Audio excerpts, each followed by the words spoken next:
Ating chika ngayon is about kung kailangan bang umuwi ka agad kapag ikaw ay na-terminate dito sa Hong Kong. Pero bago ko yan sagutin, kailangan pag pumunta ka dito sa Hong Kong, handa kang kumain ng mga instant noodles. Kasi mostly dito sa Hong Kong, kapag walang luto o walang pa-dinner, ang binabaksakan ay noodles. Actually, nakakapagluto naman ako dito sa bayan ni Amo. Kaso ngayon, syempre, na-busy ako. 12 na.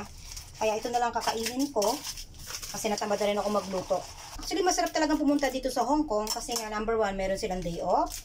Magagawa mo lahat yung gusto mo dito. Lalo na kapag day off mo, buhay, Disney princess ka. Meron man nandiyan sa bar, mga nakaupo sa gilid-gilid ng Central.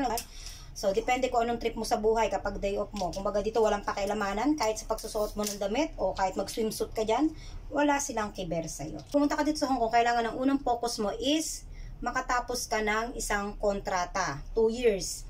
Kasi kapag ikaw ay nakatapos ng kontrata, medyo maganda-ganda na yung record mo, ma-terminate ka man o mag-break ka, madali nang makahanap ng amo.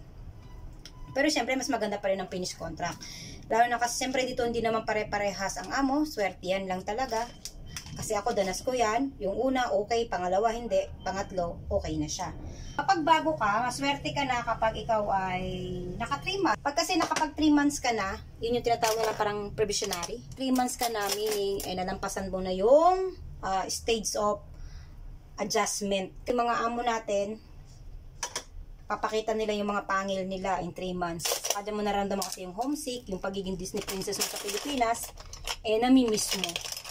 Siyempre, pag nasa abroad ka na, magkakaroon ka talaga na adjustment na pumunta ka dito bilang katulong. Dito sa Hong Kong, malas-malas ka na kapag ikaw ay na-terminate agad ng, yun nga, on the spot terminate o wala pang ilang buwan na-terminate ka na. Meron din kasi ditong agency na yung tinatawag nilang buy one, take 3. Yung amo, terminator, kasi malakas ang loob niyang mag-terminate kasi alam niya na kapag binitawan niya tong helper na to, bibigyan siya ng agency ng kapalit. Siyempre, pera-pera. Ikaw ay na-terminate, yung sinasabi nilang kailangan bang umuwi ka agad. Yan kasi ay case-to-case basic ka. Disclaimer lang po, hindi ako ganun ka-expert. Ito po ay based lang sa akin. Based lang naman sa experience ko at saka sa mga kaibigan ko. Number 1 kasi, kapag ikaw ay na-terminate, mayroong 14 days na ibibigay sa'yo. Ngayon, kapag may binigay sa yung 14 days, gamitin mo na yon para maghanap ka ng amo. Pero, make sure mo na yung 14 days na yon ay meron ka pang working visa. Ha? Working visa. Kasi kung wala kang working visa at ma-expired na yon, kailangan mo talagang umuwi. O overstay ka nun dito. Kasi may 14 days ka pang mag-stay. Kaso kung wala kang visa, you have to go home. Ang visa mo ay saktuhan lang doon sa date ng tinerminate ka at gusto mo pang mag-stay nga para mahanap ka ng amo. Pwedeng ikaw mismo mag-apply ng working visa. Or ikaw mismo ang pupunta sa immigration para mag-apply ng 14 days extend visa. Kalimutan ko kung magkano yung presyo. 190 ba o 290? Parang ganun. Ikaw ay na-terminate pati. Nas pag-uusap nyo ng amo mo. Based sa experience ko, yung una at pangalawa. Ang sabi ko, ma'am, wag mo kong ibubuk ng ticket kasi maghanap ako ng amo. Kasi depende sa amo. Meron kasing amo na hindi i-accept. May amo kasi na automatic pag tinerminate ka, ibubuk ka agad ng ticket. Meron pa nga hinahatid sa mismong airport. Kasi ayaw ka na nilang makahanap ng amo dito. Ganun sila ka sa mga ugali. Pero ako, kahit na sabihin natin na terminate ako ng amo ko, yung pagsasabi ko ng wag akong i-book, hindi naman nila ako binook. And then, naripan ko yung pera para dun sa ticket. Para nga, kasi nga, maghahanap ako ng amo. Gagamitin ko yung 14 days ko para ako makahanap ng amo. Sayang lang yung ticket yun in case makahanap ako ng amo. Kasi depende sa magiging amo mo na bago na kung pauuwin ka ba niya kaagad para pagamit yung ticket o ipag-i-stayin ka muna niya sa kanyang bahay, magtrabaho ka muna ng ilang months and then saka kayo magkakaroon ng negotiation about sa pag-uwi mo. Kung after 1 year, kung sasagutin niya ba yung ticket mo o hati kayo. Kung ginamit mo naman yung 14 days, at hindi ka nakahanap ng amo, syempre yung ticket mong nabook ni amo mo ay wala na, ikaw na ngayon ang magbubook ng sarili mo. Shoulder mo na siya. And then kapag ikaw na-terminate, syempre number 1, kailangan meron ka nito. O meron ka mga kaibigang maaasahan. Kasi nga, boarding house. Magbo-boarding house ka in 14 days. Hindi ka mag-exit ng Macau, mag-waiting ka doon, o dito ka sa Hong Kong mag-wait. O kaya yung mga patagong style na ginawa ko na nag-wait ako ng visa mismo sa bahay ng amo ko pero hindi yung pwede. Pero syempre, nasa pag-uusap at pag-iingat na lang yun ng amo at ng katulong. Kasi na-terminate ako ng linggo, So, nagbaba ako ng Monday. So, Tuesday mismo, nagkita kami signing pass agad. After ng 2 weeks, nagkaroon agad ako ng visa. So, hindi na ako umuwi ng Pilipinas. So, nag-stay na ako dito uli. After 2 years, saka pala ako umuwi. Ano na noon, pandemic. Ngayon kasi, hindi na pandemic. Sa immigration, kung pauuwing ka kaagad, lalo kung di ka nakapag-exit in 5 years, pauuwing ka na kaagad, o kaya mag-exit ka ng Macau. Meron din naman na terminate na nakakakuha ng amo. Ito ay sa kaibigan ko ha. Terminate siya, ginawan siya ng problema ng kanyang amo. Pagdating ng papel niya sa immigration, hindi na-aproba ng visa niya. So, nire-apply uli, hindi na naman na-aproba yung visa niya. So, anong nangyari? Naka-receive siya ng envelope na mayroong red ribbon. Seal yun ng red seal.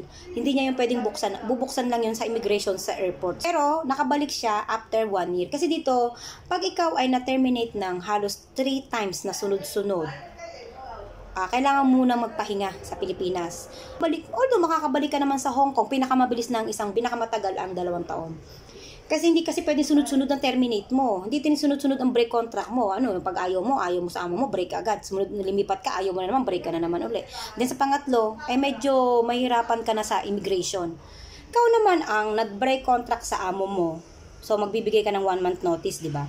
Hulog ka ng sulat sa consulate natin at saka sa immigration at sa amo mo. Kailangan, sa 1 buwan na yon, sa day na binigay mo na bababa ka na, makahanap ka ng amo.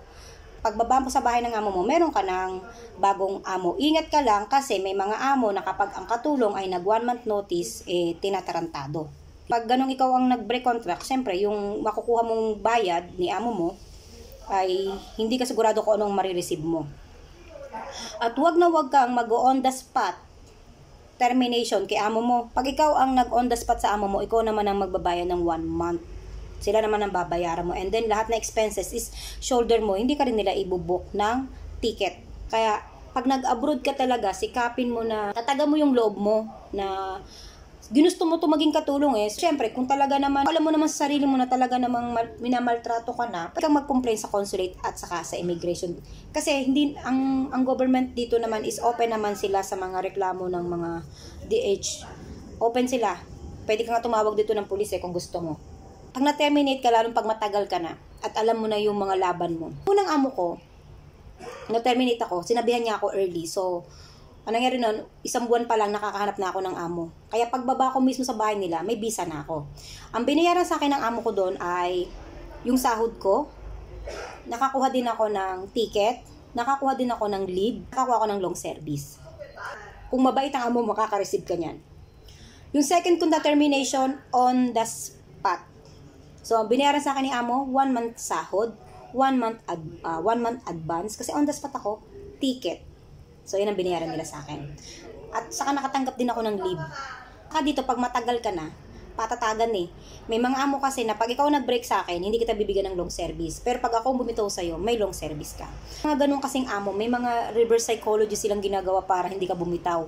Patatagan na lang ng damdamin kung sinong tatagal sa atin. Parang ganyan.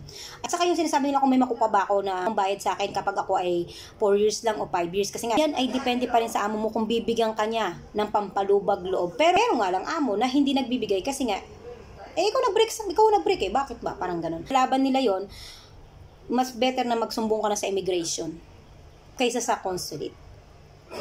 Kasi minsan nakakampihan pa yung mga amo dito Kaya ako naman nasabi yun, yun din ang advice sa akin ng amo kong una, nasabi niya sa akin, auntie, kung di kita bibigyan ng long service, ireklamo mo ako sa immigration, wag sa consulate ha.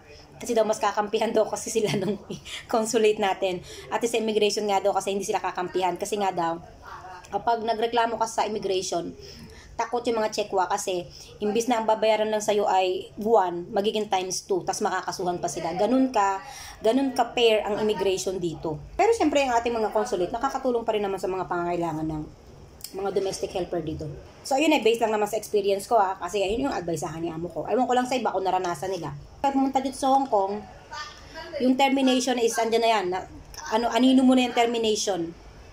Kasi hindi lahat ng amo mapiplease natin. Kaya pag pumunta ka dito, yung focus mo talaga is trabaho, magpakabait ka muna, saka mo na ilabas yung 3 mong sungay kapag matagal-tagal ka na. Kasi pag at least, pag matagal ka na at na-terminate ka, kahit paano may kakilala ka ng lalapitan, meron ka ng bala. Ano ba yung mga reason bakit na-terminate ang isang katulong? Number 1, ayaw ng mga amo dito na may utang tayo sa bangko.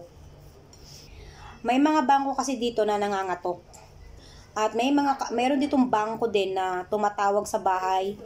At ang nakakasagot ay amo. Minsan tumatawag yan madaling araw. Hindi ko naman sasabing huwag kayong mangutang at ako'y may utang din. Ang sa akin lang, pag nangutang kayo, make sure lang na kaya nyong bayaran yung responsibilidad nyo para hindi kayo magkaroon ng problema.